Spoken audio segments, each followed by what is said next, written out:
Quand je vois la carrière de certains au SUA, j'aurais vraiment aimé jouer dans les années 80. Mathieu, qu'est-ce que tu fais là? Oh Philippe! Attends, je descends. Salut Philippe. Bonjour Mathieu. Oui, comment vas-tu? T'as 2 minutes pour aller discuter? Bien sûr, avec plaisir. L'action! Viré! Joue! Récupération Gratton. Philippe Motte va lancer la balle à fond. Philippe Motte peut faire prendre l'intérieur. Il navigue tout. Oh là là, il va y avoir un essai. Il va y aller. Est-ce qu'il sera retenu? Non, il va. Essai de 70 mètres.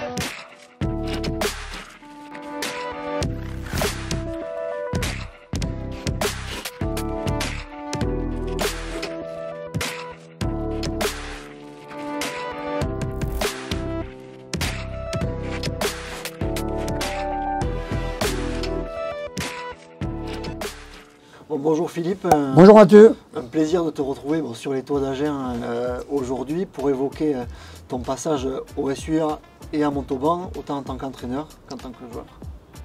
Avec plaisir. Donc à Agen, en fait, tu découvres le jeu à la Genèse où il était déjà présent.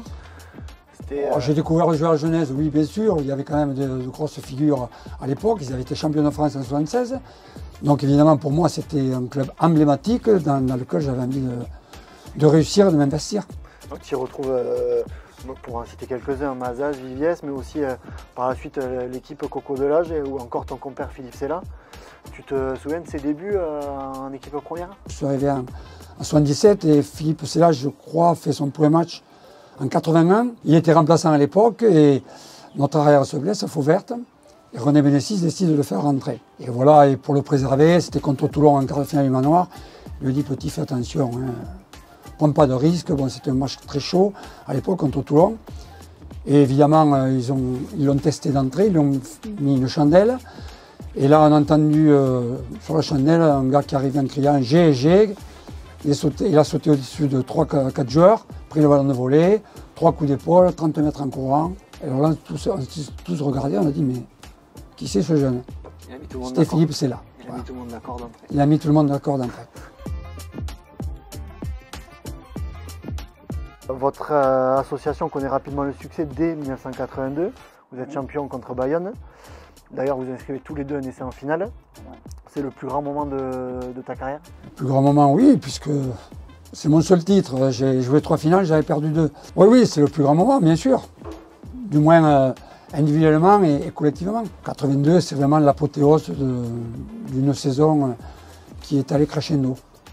On t'en parlait, tu as aussi connu des défaites, dont une qui est restée dans l'histoire du rugby français, celle de 84 contre Béziers qui se perd entre guillemets au tir au but.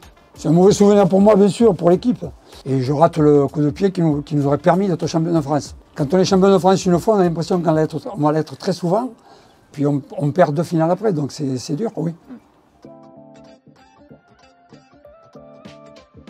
Comment s'est dessinée la fin de carrière pour toi au SUA? Je voulais partir l'année avant, j'avais signé à Bordeaux, à Bec-Bordeaux. Le président Basquet s'était opposé à l'époque. J'étais resté 1 an de plus, j'avais fait toute la saison. Je n'avais pas joué phase finale.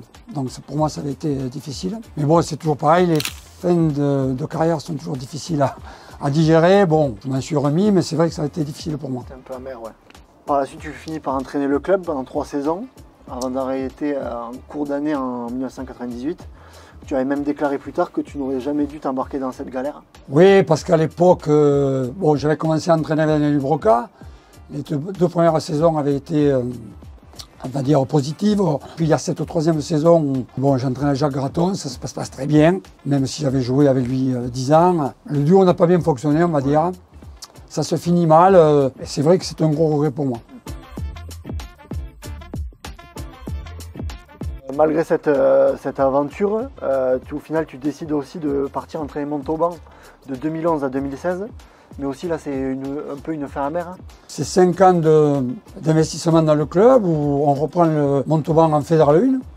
On arrive à le remonter en Pro D2 au bout de 2 ans. Puis on fait une très très bonne première année en Pro D2. Et bon, ça se finit mal, oui, parce que Xavier Péméja ne voulait plus entraîner avec moi. Le club n'était pas d'accord. Ils ont d'abord évincé Xavier Péméja. Moi, j'avais re-signé 2 ans et puis bon, la pression était trop forte dans le club.